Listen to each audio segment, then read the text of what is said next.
Oke, yang baru bergabung silakan like dan subscribe. Masih mau membahas tentang kasus Agus Salim, di mana waktu itu pihak Farhad Abbas melaporkan Gary ya atas tuduhan penggelapan dana. Wih, tambah merambat. Nah, untuk video kali ini di mana Gary mengklarifikasi atas tuduhannya tersebut ya. Kita saksikan videonya bersama-sama. Jangan lupa tonton full videonya agar kalian paham guys ya, agar kalian tidak gagal paham ya.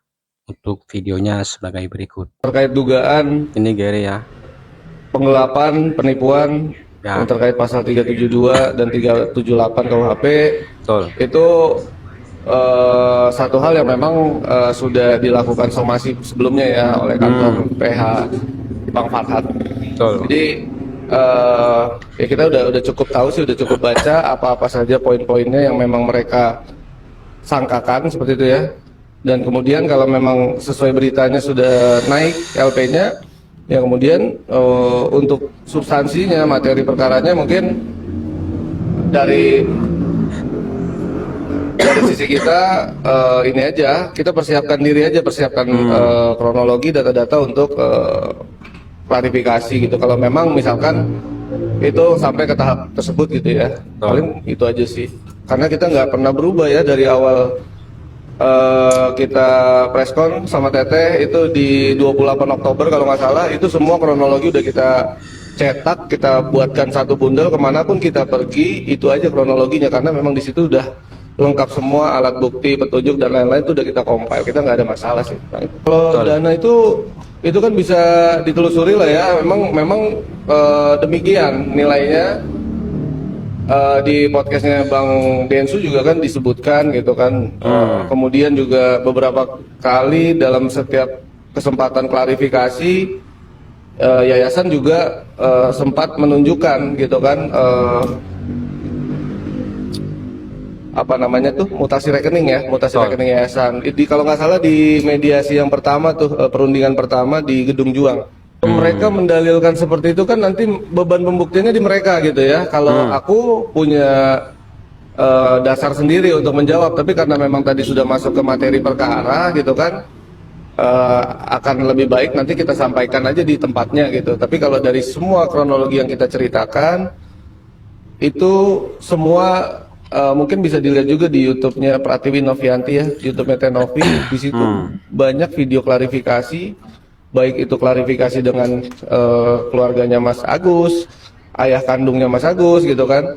Ya di situ semua udah dijabarkan, dijelaskan langsung oleh pihak-pihak mereka bahwa hal itu merupakan bukan satu bentuk apa ya, paksaan dan lain-lain gitu kan. Jadi ketika sekarang mereka mendalilkan itu dipaksa, ditipu, digelapkan, ya silakan buktikan aja gitu ya. Buktikan aja apa bukti yang memang mereka punya kan. Betul. Mereka memintanya tuh ke siapa gitu kan. Sebetulnya sedari awal pun nomor handphone kita semua tuh saling terhubung dengan pihaknya Mas Agus gitu kan. Maka dari itu ketika awal-awalnya mereka kasih somasi ke Bang Densu kemana kita juga bingung loh kok kemana-mana kan gitu, mencarinya kemana kan gitu, ngasihnya pula kemana gitu kan.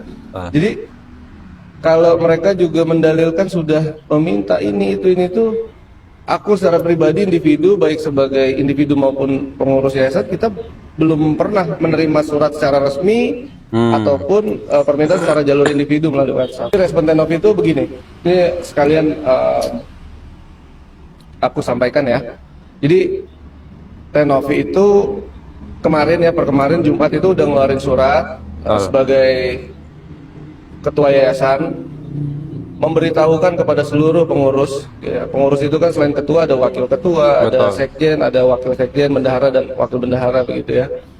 Itu memberitahukan bahwa per tanggal Jumat kemarin Tenovi sebagai ketua yayasan itu menonaktifkan dirinya selama 30 hari ke depan dan dapat diperpanjang maksimal 2 kali.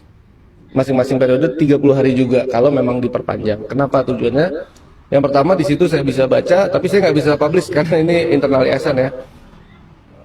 Alasan dari beliau adalah ingin fokus terhadap yang pertama pekerjaan sebagai konten kreator. Novianti Pratiwi dengan ini saya menyatakan Ini bahwa toko saya Cimol, guys, sudah ya. berhenti menjadi pendukung Novianti Pratiwi. Kalau masih saja Tete terus-menerus tidak merubah kelakuan Tete, saya akan melayangkan somasi atau peringatan. Tadi itu kan saya ditelepon sama tukang paket, terus saya ucuk-ucuk saya keluar. Ternyata saya dapat paket Betul. dari Novianti Pratiwi buat Koko Hiro Cimol. Yang bikin saya kesal dan marah, ini parcelnya ini terlalu cantik, bagaimana saya tega untuk makannya. Jadi sekali lagi saya berpesan kepada Novianti Pratiwi, kalau kirim paket itu ke rumah saya yang biasa-biasa saja, jangan kirim yang cantik kayak begini, gak terima aku. Terus buat orang-orang yang ngiri, jangan kalian ngiri, kalian nganak saja. Karena kenapa ya, saya ini mau Merry Christmas, Happy New Year, jadi kalian jangan bikin. Oke, itulah videonya klarifikasi Gary, guys, ya, dimana Gary sudah mempersiapkan semua data-datanya atas tuduhannya tersebutnya. Oke, untuk videonya cukup sekian ya. Assalamualaikum warahmatullahi wabarakatuh.